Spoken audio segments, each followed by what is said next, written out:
Surprise! Game na pala yun. Diba? At wala ka na daw pahula na clue-clue. Diretsahan na daw. Magkwentuhan na lang daw tayo. Yan na.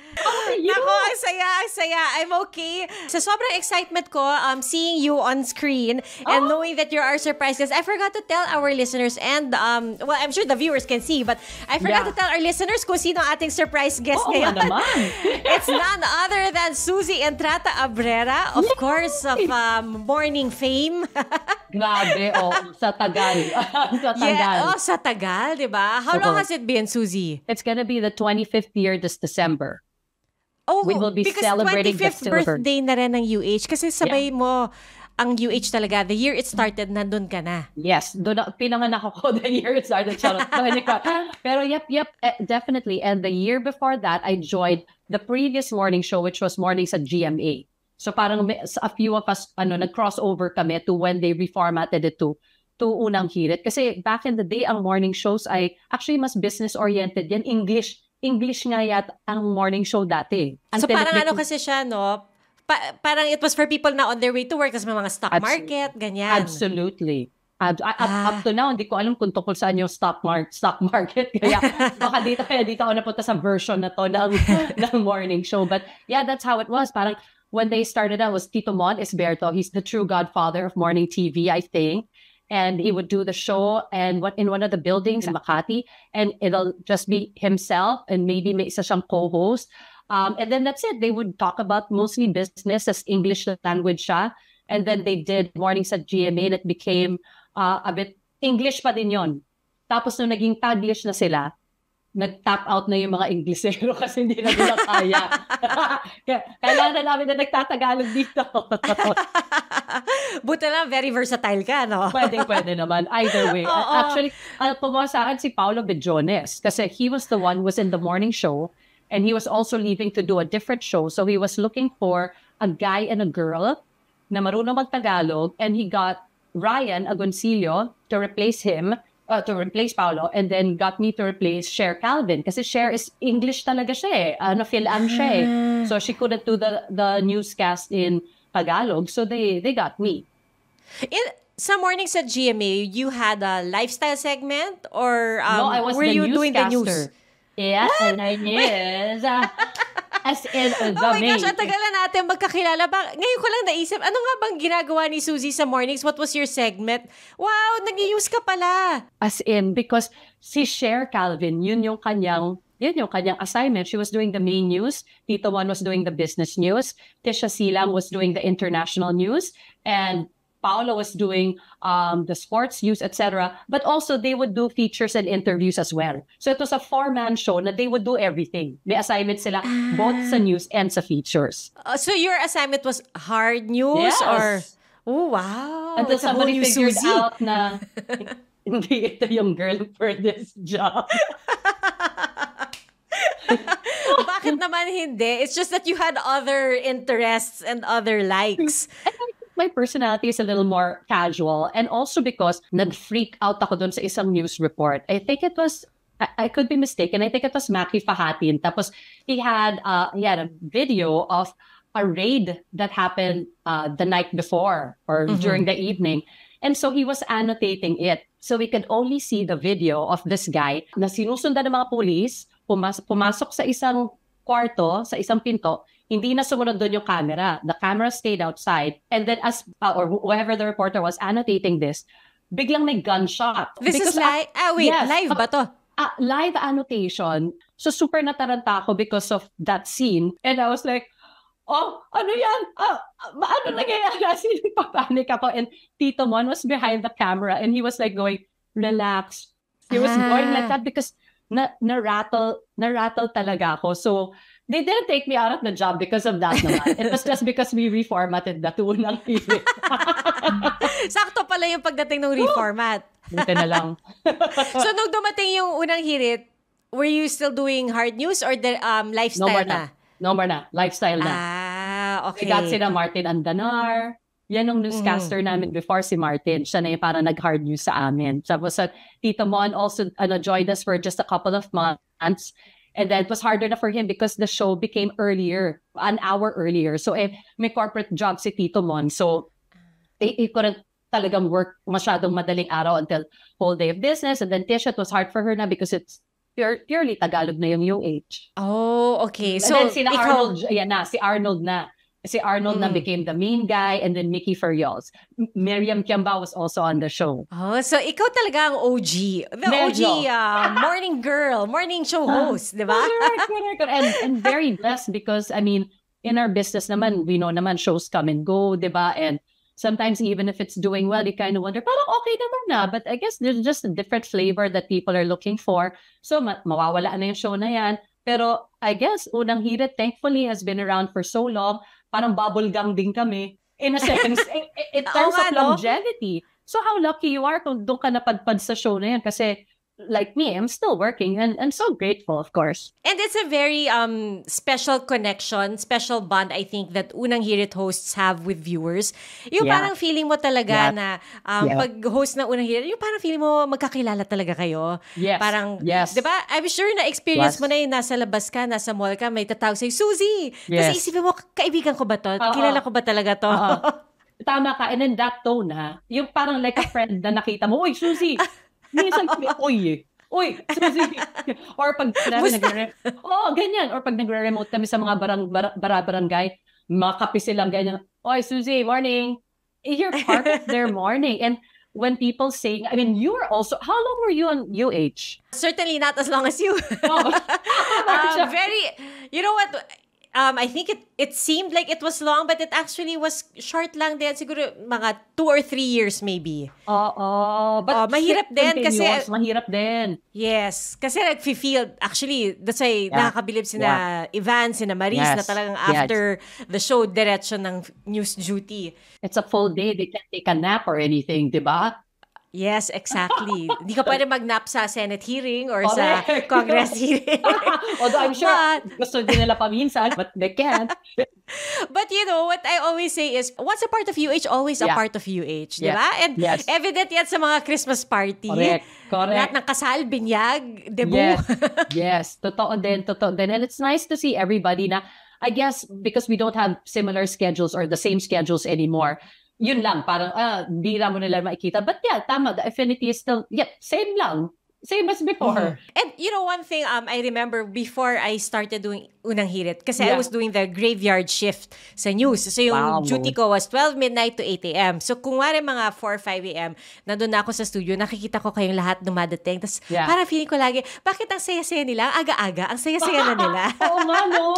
Actually, diba parang hindi ba sila inaantok? Or, and Unang Hirit, I always say also, parang yung pagpapasok ka, ang hirap gumising, pero once na sa show ka na, ang saya-saya. And it's not fake or contrived. Totoo lang siyang good vibes and all. Totoo. Tama ka, yung ganun. Sa umaga, oh my gosh, parang I wanna go back to bed, yung mga ganyan, di ba? Tapos pagdating mo doon, saya-saya ka na and stuff. The only time I think na inaantok ako during the show was whenever I was pregnant. Kasi di siya napipigilan. So, yung mga opening ng show, nag-iiba yan throughout the year. So, there was a time that all of us are there at the opening. And all of us have a line to say.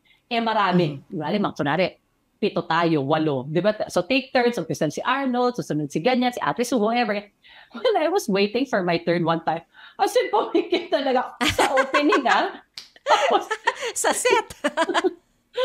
Pa live TV. And kasi naisip ko, hindi naman nakatutok sa akin yung camera kasi solo shot So, pumikit ako and Tita Cors, si Tita Cory Mendiola was our floor director. Narinig ko siya, pumipitik siya kasi parang, Huy, Suzy, she couldn't believe that I fell or wanted to sleep during the opening. Wait, was this with Leona, the panganay? Or... I think so, yeah. Okay. Yes. So, medyo understandable pag si panganay. First pregnancy. Diba? Kasi, I guess, or any pregnancy, kasi antok na, I mean, I don't know if you remember that with Mickey, na parang siyang jet lag kind of antok, yung kumakain ka maayos, parang, gusto ko nang humiga right away. That's how I would feel. So, the morning show was kind of hard because I drive myself, So, after the show, like, magdanap muna ako bago ako umuwi kasi I live far from the studio. So, matutulog muna ako, find a way to nap somewhere bago umuwi kasi antok na to kasi I was pregnant. Ako, bilib ako actually talaga sa, sa energy mo, Suzy. Kasi, yun nga parang, usually, after the show, parang antok diba, parang, I don't know. Bababa na yung energy. Yes, parang 10 minutes before 8 a.m., nafe-feel mo na bumababa na, tapos magmamadali ka na umuwi. Pero ikaw, mag-breakfast ka pa, mag-coffee. Tambay. Oo. So, iwas traffic din ba yon? I guess in a sense. And also because the malls are still closed.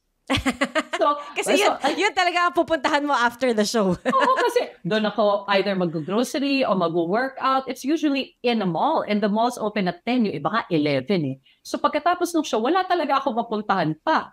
As in, ganun siya kaaga natatapos. So tatambay ako for a while, makikipagkwentuhan, kape-kape and stuff. Bago pa lang ako start leaving GMA, siguro mga 9:30, para abot ako sa mall ng mga 10:30, 11, parang ganyan. It's just ganun siya marami kang magagawa with your day. Kasi ganun siya kaaga natatapos. So, pag may mga sale, unang-una ako sa mall. Kasi alig sa GMA. Oo nga. At pati yung mga online sale, di ba? Kasi ang aga, gising ka na. Pwede ka na mag-laptop. Di ba? Oo. Gising na. So, in your 25 years of waking up early, as in extra early, what kind of routine have you developed? I know that you're a very fit person, and you have to have the discipline to maintain that kind of lifestyle. Also, because right now I'm only doing this one show, so I really do have a lot of time on my hands. So, technically speaking, I have no excuse to not find the time to exercise. So when people do compliment me and say, oh, you're so fit and you're so ganyan, and so buti ka pa nakaka-workout, sabi ko, usually, kunwari, doktor siya or kasi hindi naman po ako doktor. Yung ibig ko sabihin, sa dami ng ginagawa niyo in a day or hindi naman ako nag-office. So yung mga taong yun, whenever they do find the time to exercise, sa kanila ako mas gilit. Kasi halos sa hahanap ng oras? It's before your morning commute to the office? Or is it after a full day you've already spent working at the office? Mag-workout ka pa ba? O itutulog mo na lang siya kasi babiyahe ka pa pauwi? So, kudos talaga to those who find the time to work out kasi they don't have the time or they don't have as much time as I do. But have you always been a very active person? I know that you did game plan, which means, diba, parang the start of your career, very active na. But as in, bata ka pa lang ba? Athletic ka, ganyan? Yes. Oo, as in. Mga type yung mga pipipay na karera ng bisikleta sa mga kaapit-bahay. Kahit lang mga ganyan. So mga 50 meters sprint na kami-kami lang, na nakachinelas. As in, ganyan. Or even in school, I was a swimmer also because my dad comes from a family of swimmers. So all of us really had to know how to swim. So we took swimming lessons during the summer. So pag merong swimming competitions sa mga intrams, ganyan sa high school, grade school, kasali talaga ako. I joined competitions and then I got into volleyball also. I joined the grade school and high school varsity, yung mga ganyan. I was into soccer for a while. So I joined walang girls team noong time na yun sa CSA or maybe there was. Pero sumasali kami sa boys team nung isa kong girlfriend. Wow. So ang hirap pala. Kala ko na nahirap ako dun sa jogging. There was a time na naglakas loob ako and I joined both the swimming varsity and the volleyball varsity. So one day and that lasted a week. I almost died. Sa pagod. Kunwari, Monday, Wednesday, Friday is volleyball training. Tuesday, Thursday, Saturday is swim training. So I tried to do that. I couldn't. Grabe naman, napaka-intense. So which one did you choose? Volleyball. Volleyball. Until I got kicked out of school. Hi, Miss Vita! My volleyball coach in CSA. Wait, you got kicked out of the team, not the school. Oh, no, thank God. No, you're right. Thank you for making that clarification. No, I didn't. Baka isipin ng mga listeners natin. I know. Alam ko kasi na nag-high school reunion ka, tas ang saya-saya nyo doon sa high school reunion nyo, di ba? Yes, you're right. Super. So always a fun reunion to CSA. But I got picked up because kasi ang games na inter-school ay Saturdays. And then I have a really good friend, Jeffrey, who's in the band naman. Tapos so on Saturdays, then they either practice or perform. Lagi kami kakayayaan mag-mall. So, tara, huwag ka na sumama dyan sa dada. So, ganyan siya. Nagsama naman ako nasama sa kanya. Tapos noon, after a while, so si Coach Miss Vita naman told me talaga na parang, last time mo na to next time na umapresent ka sa game, out ka na sa team. She gave me fair warning, truly. And up to this day, during the reunions, she's still working in CSA. Every time she sees me, ito, na-kick out. But she thinks it's because I kept doing cheerleading. I was also, for a while, the head cheerleader. Wow! Yes. Iba pa yung mga style ng cheering noon. Hindi pa yung the ones that you see now. Like, mga Dallas Cowboys cheerleaders. Naku, layo. Pero, Netflix yan. Grabe, hindi nun Yun, athletes talaga. Kami medyo jazz-based pa. So medyo iba yung mga moves namin until there was a new student from the States, si Vanessa. And then she came to CSA, galing siyang States. So yun na yung in-incorporate niya na yung mga bago, medyo matitigas na moves and stuff. So siya na yung naging head cheerleader ng 4th year. So na-out na naman ako, na-kick-out na naman ako. Pero wow, the way you describe yung high school life mo, It's so Suzy, fun. parang tsaka ikaw yung quintessential na, parang popular kid talaga, cheerleader, volleyball player, tapos friends with guys in the band, ganyan.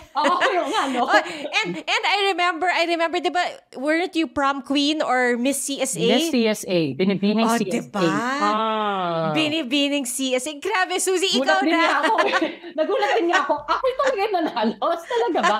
At doon ko na-realize, mahalaga pala talaga ang question and answer portion. Doon ba nagkatalo? Mataas pala ang point system talaga ng question and answer. Naalala mo pa yung question?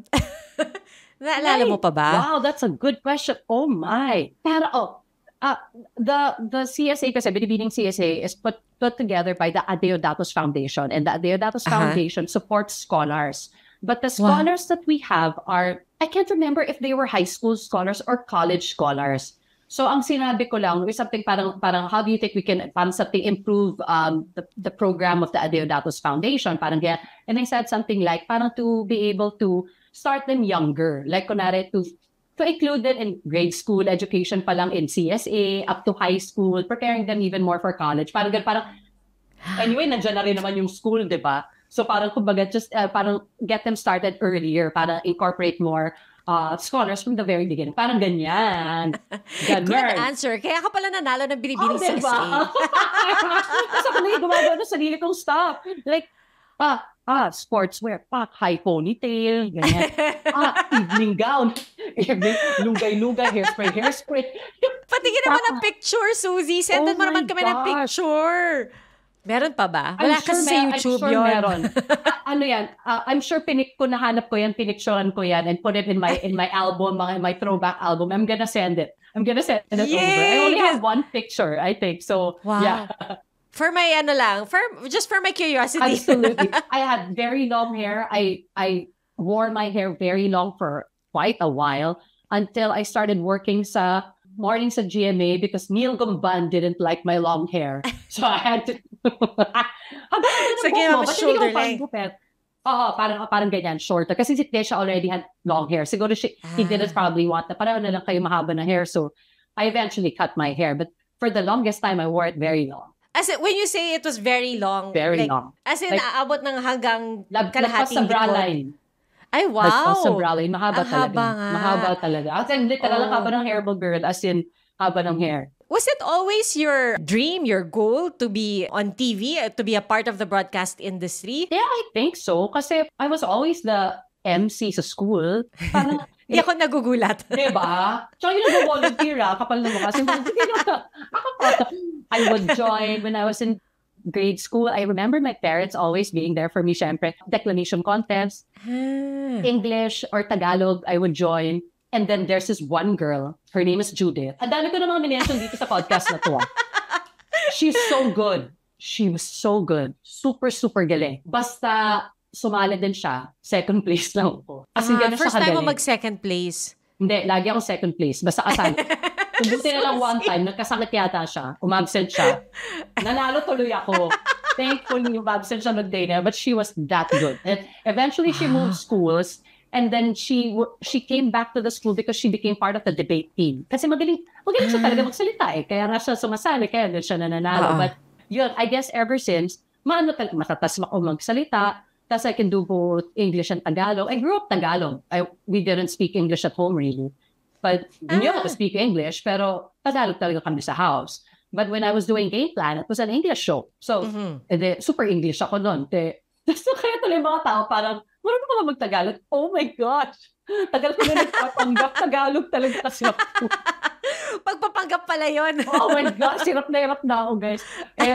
Kaya si Bijones, when he asked me to join morning, sabi niya, pero Tagalog to yung newscast is in Tagalog Natatagalog ka ba?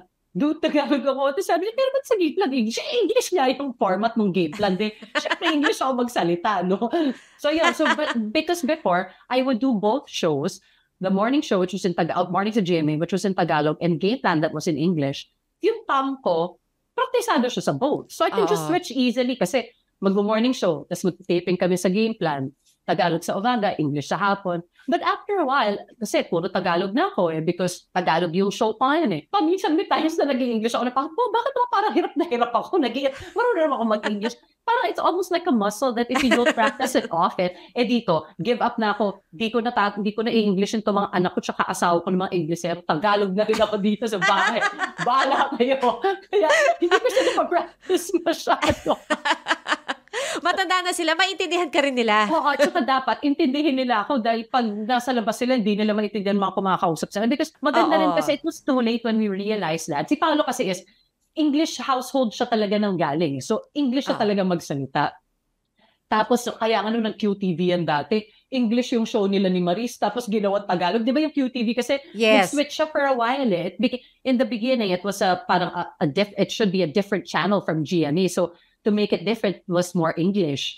Tapos nung bigla siyang, Tagalog naman natin ngayon, wala akong good luck sa mga VO ni Paolo. No? He would always be mad at me. Sabi, marunong naman ako mag-Tagalog. Sabi ko, but hindi yung matatas malalim na Tagalog. I mean, the way we do, when you guys do the news, don't use words like that when you talk like regularly with another person, di ba? Yung, gabi, kagilagilalas nga yung, siyempre hindi ka naman gumagano, di ba? So, sorry, difficult for him. So, so we have 3 daughters. So, there's Leona, there's Jade. So, English sila. Tapos, na-realize nga namin na parang baka mahirapan sila in the future kasi, abi ko, kasi ako naman, Tagalog naman ako lumaki, tapos sa bahay. Pero pag tanda ko naman, marunong naman ako mag-English, so okay naman. Tama, si Nella, gawin natin, Tagalog siya. So Nella is our youngest. Isa ito nung pinanganak. Hindi ko alam saan ang galing.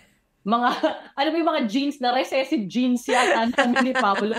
Kasi parang ito, nanay ko naman, Tisay naman. So Tisay siya, pulot ang bukang, ganyan. Pero pag kinakausap mo siya, super Tagalog siya magsalita. Kasi yung mga natin niya English, pero ending, siya yung nag-adjust sa mga kapatid niya. Kasi siya, parang gano'n. Sa lahat sila, English sila ngayon. Pero ngayon, tinatagalog ko na sila, bahala na sila. But I encourage them, ask me questions, ask me what certain words are. Kung hindi mo siya naiintindihan, tanungin mo ako kasi this is the best chance for you. Kasi nasa labas ka, and then they'll realize na, di mo pala marunong mag-Tagalog. Di ba yun sinasabi nga na dapat para hindi ka na pwedeng mabenta. Dapat hindi ganun, di ba? And now that they're moved to big schools, mas marami na sila na-encounter ng mga classmates na Tagalog. Which helps them. Kasi mas marami na rin sila. Oo, totoo. Kasi yung school nila ang late dati. Tas, small school, small classroom, small class. Tapos Inglesero silang lahat. So good luck. Diba? Kaya na-expose sila sa mas Tagalog, which is good. And I'm embarrassed sometimes because, they're my children. Ang galing ko mag-Tagalog Tapos yung mga anak ko hindi. Di ba? Parang feeling ko mistake ko siya. So, kaya yung mga nakikinig ngayon, sayang po hindi sila, mas nakakaya nga paminsan yung mga lumaki sa Amerika, pero the family kept talking to the children in Tagalog. Medyo marunong-runong pa rin sila. Kahit all around them, English lang magsalita agad. Pag gano'n, sisihin mo na lang si Paulo. I know, that's what I say naman all the time. Ito kasi tatay nila, English but you mentioned the kids are all grown up, college na. Yes. Si Leona is 21. Let's backtrack a bit and talk about how you and Paulo first met and got together. I mean, we saw most of it on TV, di ba? Kasi I remember Game Plan Days, parang lagi namin sinasabi, si Suzy tsaka si Paulo, sila talaga in real life.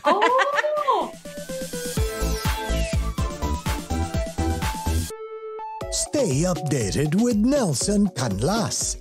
Nabasted ka na ba?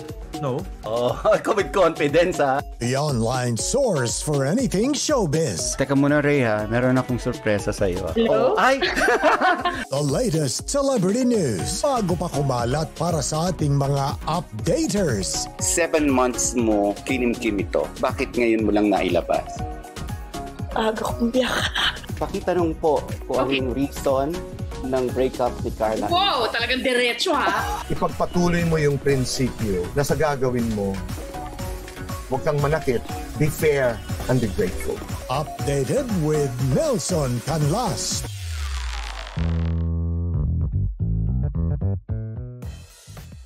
Let's backtrack a bit and talk about how you and Paolo first met and got together. I mean, we saw most of it on TV, di ba? Kasi I remember, Game Plan Days, parang lagi namin sinasabi, si Suzy tsaka si Paolo, sila talaga in real life. Oh!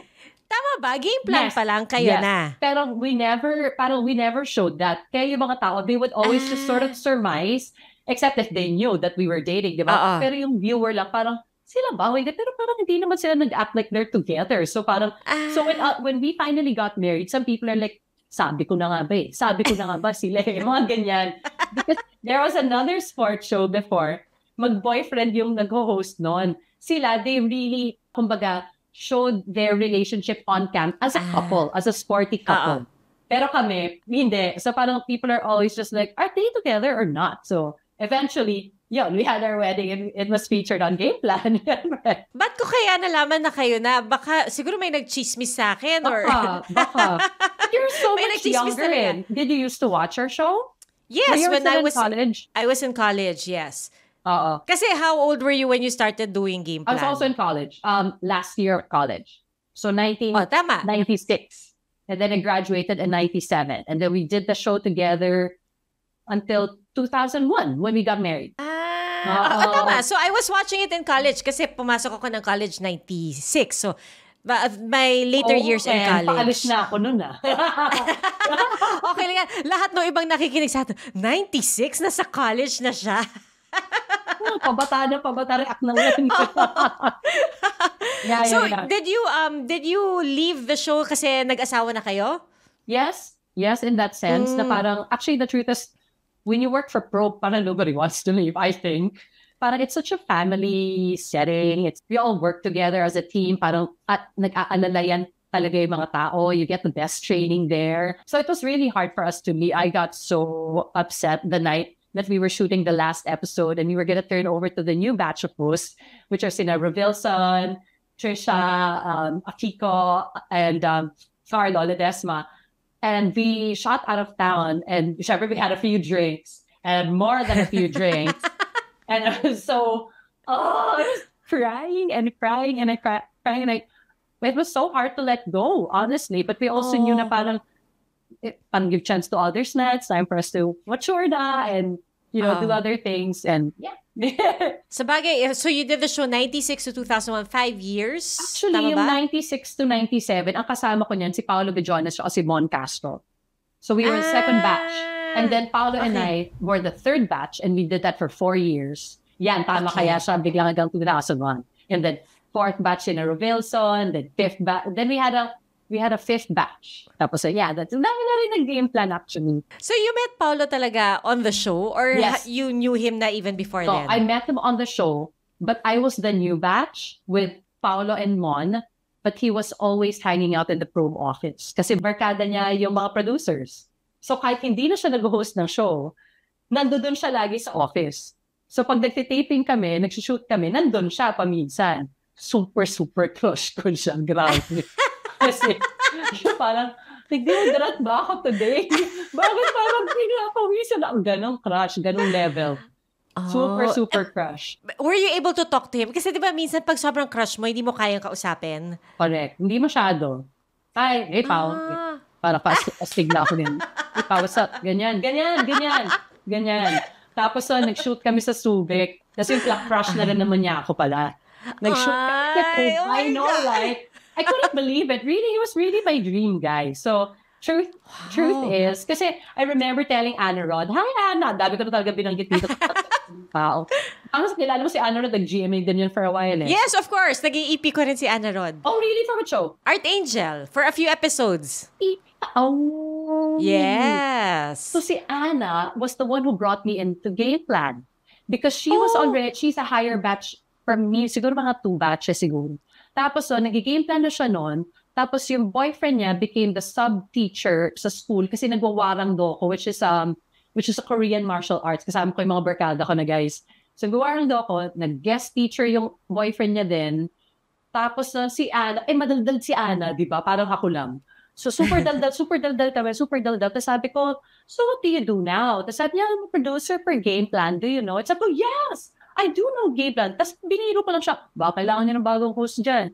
Tapos sabi niya, actually, oo. Kasi our first batch, which is Paolo Abrera, Yas Mapua, and Rufi Parpan, they're leaving na after a year. They're gonna do other stuff. Paolo's gonna study. Yas is gonna do this. Ganyan, Rufi's gonna do that.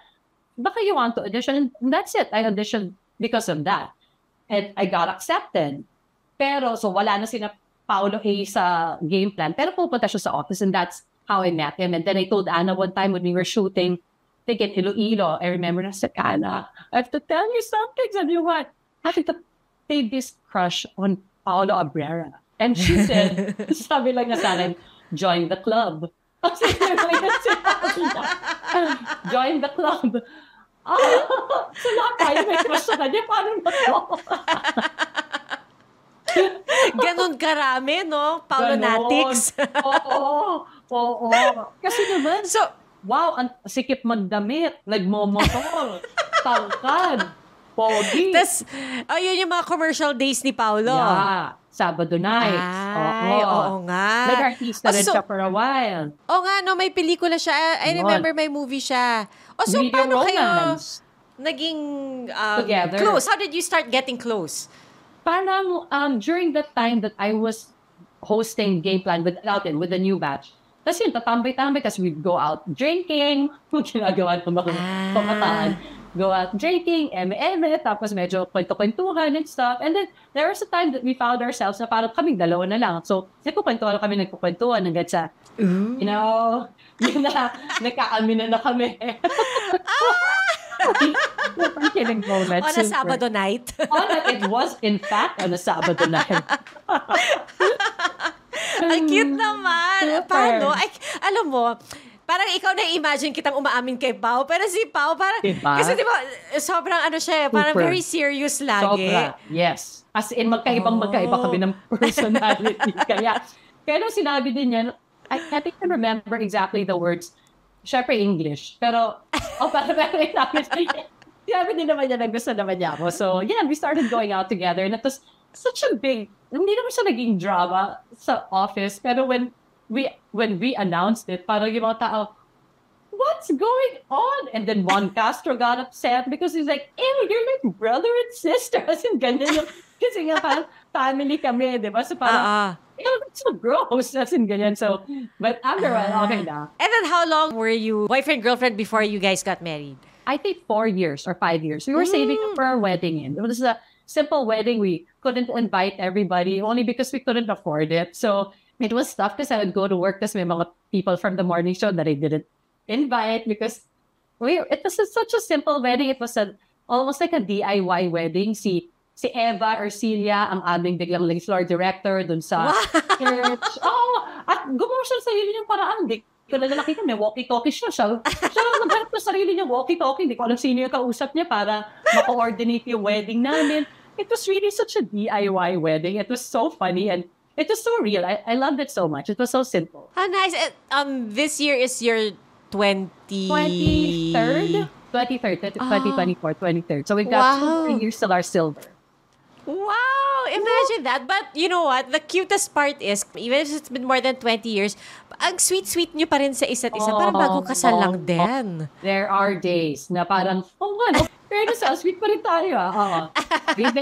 Very sweet. But you know, in a marriage naman, I think all married people would know, it's not always that you're on a high. It's like a high, low, high, low, high, low. And whenever we're on that high and we're very connected, and I'm always grateful. As in, pag pinipray ko sa umaga, oh man, I hope this lasts for a very, very long time. I love it. But, you know, it's the low parts also that allow you to syempre, i-wonder mo parang, how can I make this better? Or are there things na pwede pa namin masabi to each other in a better way so that that's really how you learn how to be an even better couple. Yung mga parts na na-challenge kayo. I mean, sa'yo sana kung laging good time lang. Pero yung challenging part din doon is parang, wow, paano ba natin ito magagawa na mas maayos? How can we remain as a team and a good inspiration to our kids? Mga ganyan.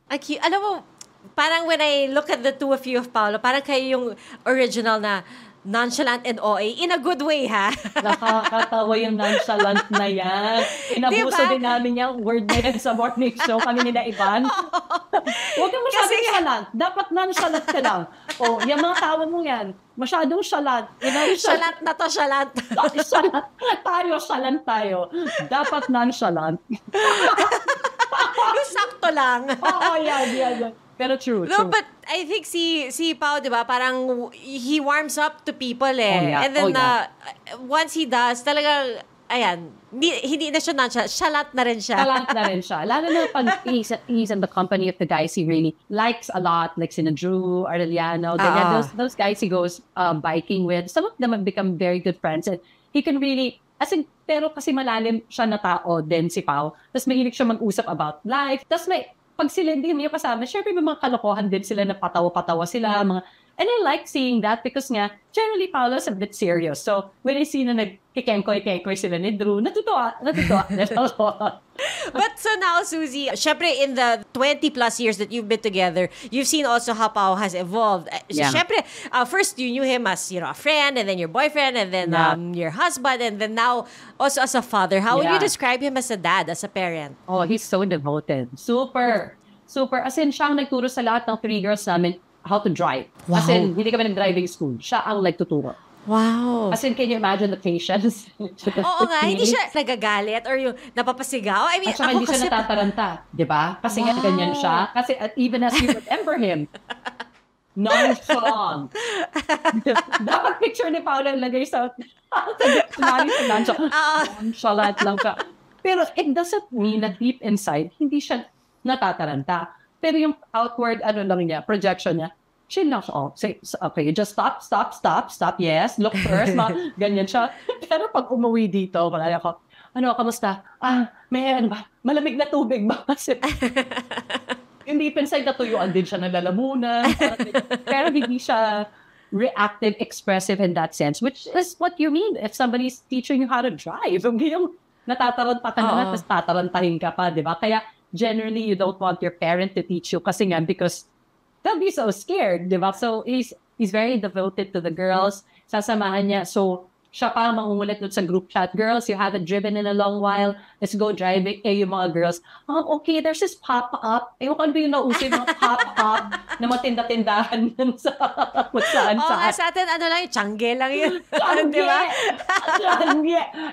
So, social ko na tiyangge. It's called a pop-up. So, there's a pop-up. You can drive to the pop-up. Nako, sabi ko, magastos yan pagpamaneho yung yan. Lugi pa pala si Daddy. He's a girl dad. He's a girl dad. Oh, cute na naman kasi, I mean, it's fun to be a girl dad, diba? And a girl mom. Yeah, sure. Absolutely. I love hanging out with the girls. And they're so quick-witted and they're so fast. Quick on the uptake. Their humor is incredible. Yung tuwan-tuwa ako nakikipag-usap sa anak, ang bilis eh. Parang pili ko, okay, it'll keep my mind sharp. Kasi kailangan medyo makasabay ka dun sa mga jokes nila eh. Oo nga. Tsaka parang may barkada ka lang na bagets. Ganon, di ba? Barkada talaga. And that's what they said naman when I kept getting pregnant year after year until we finally learned how to not get pregnant. So parang, di ba, Lian, paglaki nila, para na kayo magkakabarkada. And sure enough, nga naman. Oo, kasi magkakasunod. I remember you saying that, na parang papapirma mo na ng kontrata si Pao na hindi ka na pwede mabuntis after Nella. Sabi nga ng isang friend, but ayaw niyo, hindi kaya pumunta kayo sa health center, magtanong kayo kung paano hindi mabuntis. And I remember Tita Mel saying nga na parang, so si Tita Mel gusto niya syempre postura ka, di ba? E di syempre laging magang-maga yung itsura ko. Hindi pa naman uso masyado yung mga working out moms noon. So pataba lang ako ng pataba, di ba? So I remember when she saw, Tita Mel, special mention ka din, makinig ka din dito sa podcast. Oh yes, Tita Mel, please. Tapos parang I saw her, ito yung itsura ko, super, oh my gosh, magang-maga. And she said, oh, you're pregnant again? Tapos ako, oh no, sabi ko, I'm sorry, Tita Mel. I'm sorry, Tita Mel, kasi super losyang yung itsura ko and stuff. No, sabi niya. And a lot of people experience this, di ba? Na parang, you are so blessed. You are so blessed to be able to bear children and so easily. And ganyan, sabi niya, so don't say sorry. Sabi niya, and appreciate pa na, thank you, Tita. Kasi kaya mo kapagalit ako, taba mo na. No? And then it's true. And it's true. May bas-bas ka pala ni Tita Mel eh. Oo, kahit okay masaba na, ako okay lagi na. nun. Kayo ba ni Pao, merong good cup, bad cup? That's all nga, no? Baka pareho kasi, Yun. feeling ko pareho kayong good cup. Oo, pero bet na bet to rin yung magtatatalak pa minsan kasi bihira lang eh. Mabait kasi mga kids namin. Kaya yung parang, kaya naman magtatatalak dito, lalo na ako papagalitan, di ba? Pero pag may times na, no? Tapos parang kapatid nila ako, imbes na nanay, sa kunwari sabi ko, nagot ka. Why are you even saying that? Ganun mga to sir. I think generally si Paolo kasi konti lang naman yung strictness niya about certain things. So pag sinabi niya talaga, makinig kayo talagang lahat ha. Tapos syempre English lahat ganyan sa group chat lahat. Tapos hindi ko na siya ginagatungan kasi I remember how it feels when you're so scared kasi you did something wrong. Ikaw ba PM, ginawa ka na ba masama ng bata ka? Or ikaw ba yung mga ideal child? Parang si Attorney Gabby, yung di gumagawa. Oh, Attorney, special mention ka rin dito, makinig ka. Oo nga. Yung diba? mga kalokohan ko, matanda na ako eh. Diba? Baliktad. Pero yung gano'n yung feeling, papasok ka pa lang ng kwarto, magsusorry ka pa lang, yung heart mo nandito na sa lalamunan mo sa sobrang nervyo. So, generally, alam naman na namin na from the time na pinagsabihan sila doon, whatever, sa group chat, tinawagan, or whatever, message, alam mo na nabit-bit na nila yung hanggat sa magkita kayo eh. So, hindi na namin siya gagatungan. Basta ano na lang kami, okay, you know it already. Nasabi na namin, nag-acknowledge ka. Alam mo na yan, di mo na inuulitin. As in, ganun. Oh, So, nice naman. yeah. Well, that's why, Susie, it's so nice to see all your posts. Kahit yung solo mo, yung couple pics, tapos family pic. I know, di ba? Puro good vibes lagi. Parang nafe-feel ko yung yung good vibes coming I'm so from your glad. photos. So glad. And I just want to say thank you, Susie, because you took time out to be with us today. course, Dahil, my pleasure. there are always a million things to do. Yeah. I know, you do all your errands. Di ba ikaw nga gumagawa ng taxes mo? Before. Diba? Until it got hard. And then now we have the same accountant. O special Yes. mention na naman kayo na ako. Nako, si Eileen, makinig ka rin sa episode na to. Kayo, check ko yung mga Spotify nila. Yeah, I used to do it before. Yeah. Oo. And you do your own groceries. Yes. You make your list and stuff. Yeah. So alam ko I you cut do our all own those grass, things. As in, I dried myself. Everything. Oo. Pretty much everything. Pero nagulat ako dun sa cut your own grass. I Ha? love Nakita it. ko yung pictures. Ako, wow, kaya pala ni Susie. Hindi Yeah. ba masakit sa legs yun? Masakit sa likod, masakit sa braso. Oo. Pero dati pa yun when we had a garden when I was young, gusto-gusto ko siya ginagawa. But I was young. So, hindi mo naman magugupit ng maayos yun kasi malaki yung gunting, di ba? So, my mom would be like, huwag na kayo makialam dyan kasi nga, hindi naman kayo nakakatulong. Di ba yung mga bata? Hindi naman talaga kayo nakakatulong. So, pagtanda ko, sabi ko, my gosh, may sarili na akong garden na pwedeng gupit. I've got na yung scissors. Hindi ko lang alam kung ma-sustain ko kasi pagkatapos ko dito, by the time bumalik ako, tumubo na naman. So, hindi ko lang alam kung ma-sustain ko siya. Pero, as a chore, I love doing it. Wow. Well, Yeah. but seriously, Susie, thank you for this surprise conversation. I had so much fun talking to you. Alam mo, tinitignan ko yung timer. Haba na pala ng usapan natin. Parang Super. feeling ko 10 minutes pa As lang. in, parang lumipas lang siya. P, I miss Oo you nga. so much.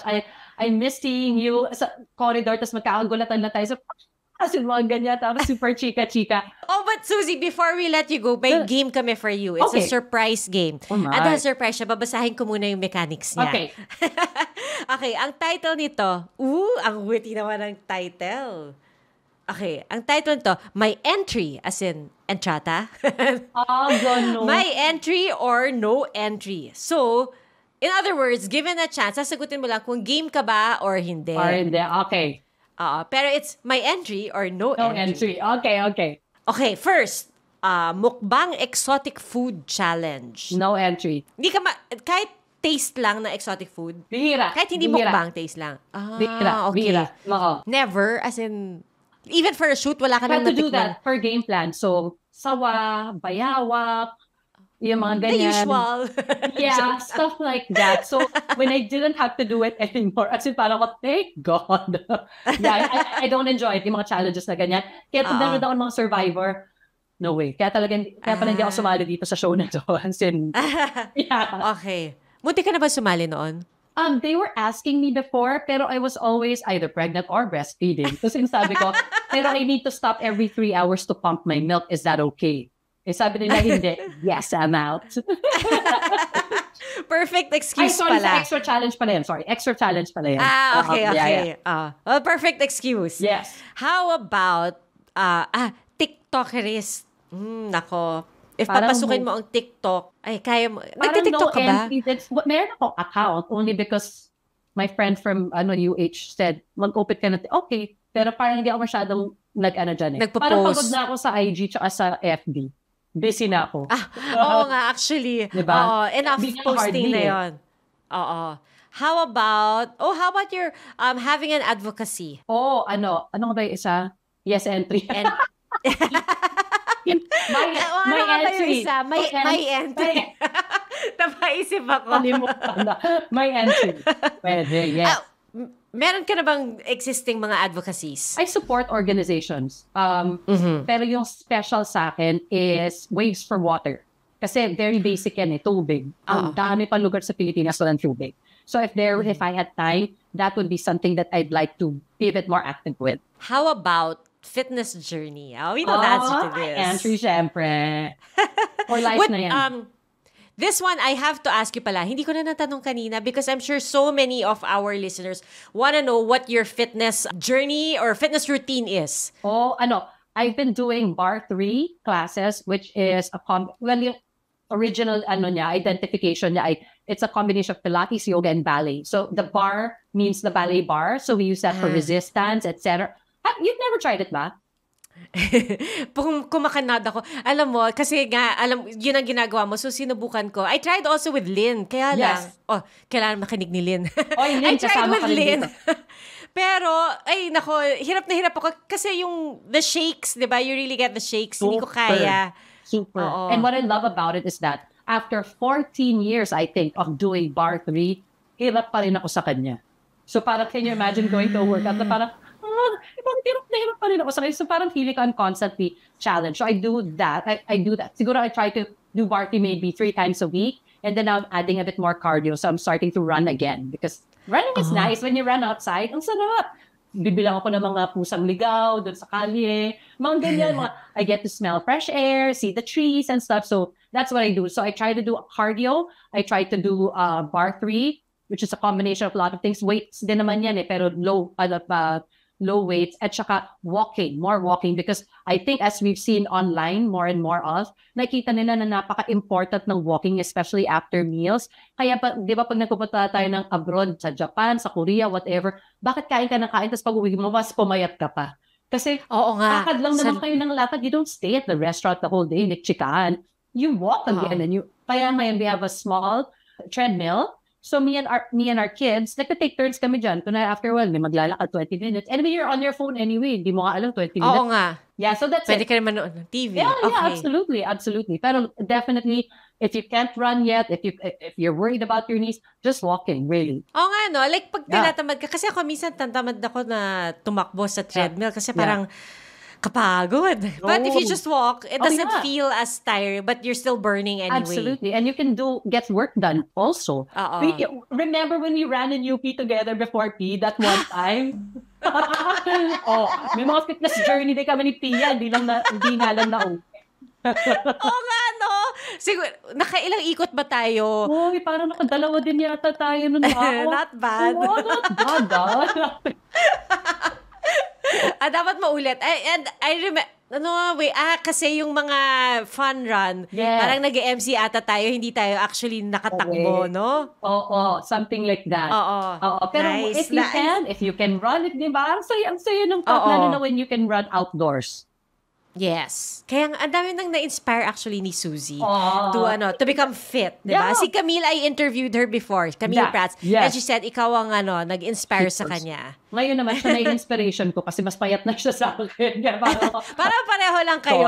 Solid si Camille. But yeah, so that's how it works di ba? Parang even people who I may have inspired, when I see them posting also and I see that they're working out, hindi pa ako nag-workout for the day. At siya ka nag-workout na, sige na nga.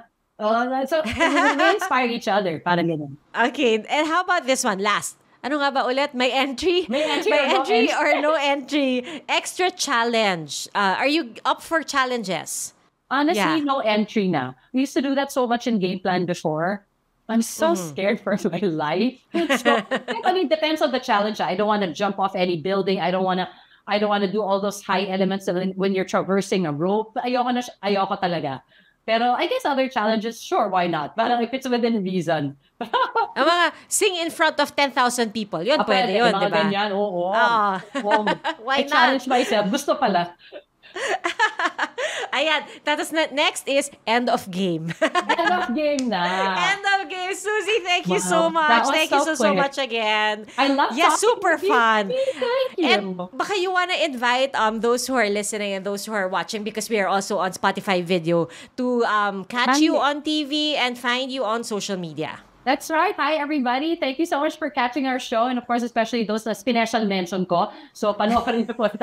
You can catch me on Unang Hirit. That is Monday to Friday, 5:30 to 8 a.m. I'm also on social media. I'm on Instagram, Mars_Suzy. And you're Mars. So I'm in touch with a lot of my followers. So thank you so much. Oy, that's true. Si Suzy really replies to the comments. I see that. Oo nga. Ang galing. Thank you, Suzy. Thanks, Suzy. See you soon. See you soon.